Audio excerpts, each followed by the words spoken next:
Komisi Pemberantasan Korupsi menelusuri asal-usul motor gede yang disita dari mantan staf khusus Menteri Ketenagakerjaan era Presiden Jokowi, Ida Fauziah. Penyidik mendalami aliran dana untuk membeli moge yang diduga terkait kasus pemerasan pengurusan tenaga kerja asing.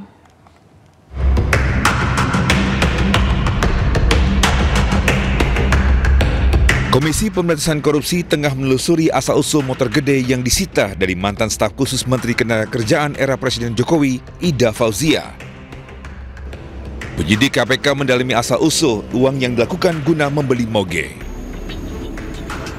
Penyidik juga menelusuri pihak penerima aliran dana tersebut selain untuk membeli moge. Tentunya kita sedang mengumpulkan informasi informasi dan juga dari fakta-fakta, ya ini istilahnya terus mendekat gitu ya. Mendekat, tadinya yang kita belum tahu kemana larinya uang tersebut, saat ini kita sudah tahu bahwa itu ada ke Stafsus, sudah tahu kita dibelikan motor, ya kita sita gitu kan. Nah dari sini sedang kita mendekat ke yang lebih dekat, ya yang tadinya jauh, karena itu jadi mendekat. Seperti itu. Ya, karena bisa kemana saja ini. Mendekat ke setiap aliran uang itu mengalir. Nah, setiap penerima, begitu. Sebelumnya, KPK telah menyita 1 unit motor gede dari mantan staf khusus Ida Fauziah, Rizaharyudi Triwibowo. Kini Rizaharyudi menjabat sebagai Bupati Buau, Sulawesi Tengah. Penyitaan terkait dugaan pemerasan di Kementerian Ketenagakerjaan dalam pengurusan tenaga kerja asing. Ada 8 orang yang telah ditetapkan sebagai tersangka dalam kasus ini. KPK menduga sejumlah oknum pejabat Kemenaker memeras tenaga kerja asing.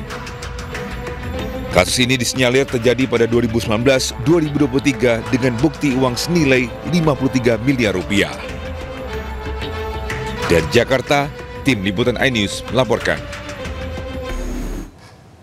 Pemirsa, Menteri Koordinator Bidang Politik, Hukum, dan Keamanan periode 2019-2024 Mahfud MD angkat bicara terkait vonis Thomas Lembong dalam kasus korupsi impor gula. Putusan hakim dinilai salah dan harus dikoreksi.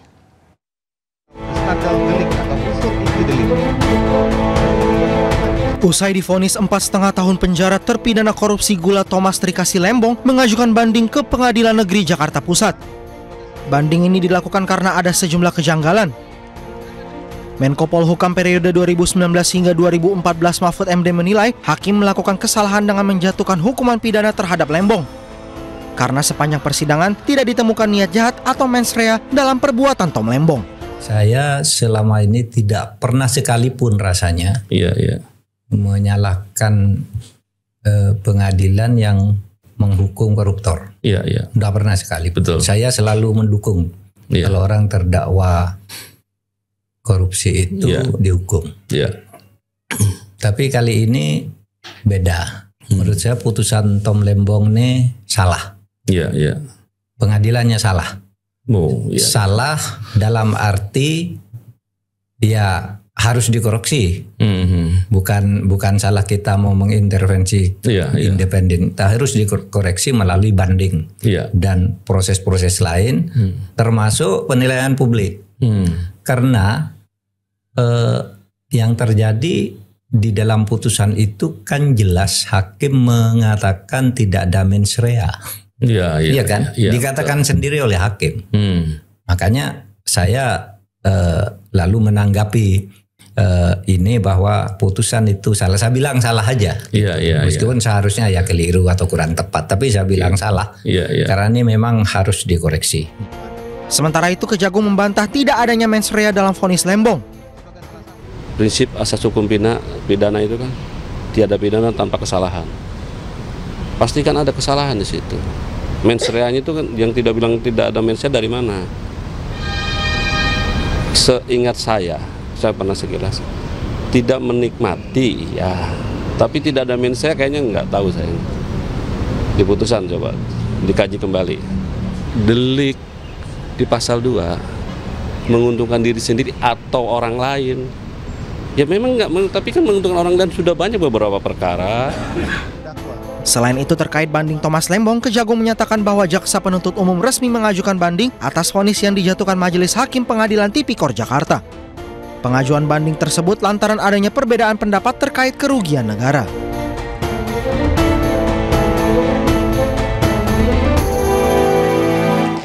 Pemirsa, sejak ditetapkan sebagai tersangka oleh Kejaksaan Agung, petugas terus memburu Riza Syalid yang keberadaan tidak diketahui. Riza Syalid yang tersandung kasus korupsi tata kelola minyak mentah saat ini keberadaannya terdeteksi di Malaysia.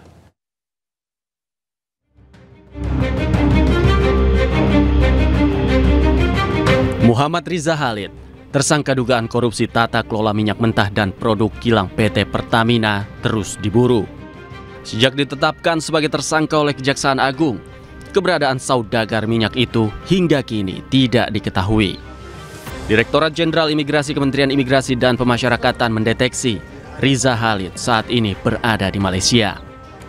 Riza Khalid diduga meninggalkan Indonesia sejak Februari lalu atau sebelum ada permohonan pencekalan ke luar negeri dari Kejaksaan Agung.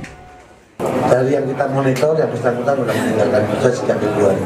Sekarang ini masih ada di Malaysia dan kita sudah komunikasi dengan imigrasi yang ada di Malaysia, termasuk dengan polisi dari Malaysia. Ya, kami juga koordinasi dengan Pak Jaksa Agung kemarin pada saat penyerahan pembahasan pengelolaan pembahasan kepada Kejaksaan Agung.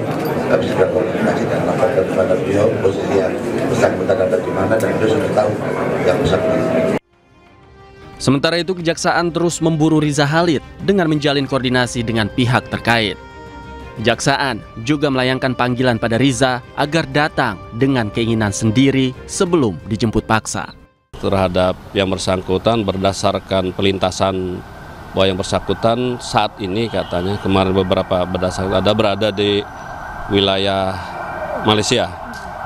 Tapi prinsipnya itu merupakan masukan bagi kami dan nantinya kami akan berkoordinasi dengan pihak-pihak terkait dalam pelaksananya. Dan kami akan berfokus dulu melakukan pemanggilan terhadap yang bersangkutan sebagaimana diatur dalam Kitab Pendukung Hukum Acara. Sebelumnya, Kejaksaan Agung menetapkan Riza Khalid dan 8 orang lain sebagai tersangka dalam kasus korupsi tata kelola minyak mentah dan produk kilang pada PT Pertamina Persero tahun 2018-2023. Praktek haram itu diduga merugikan keuangan negara hingga 285 triliun rupiah.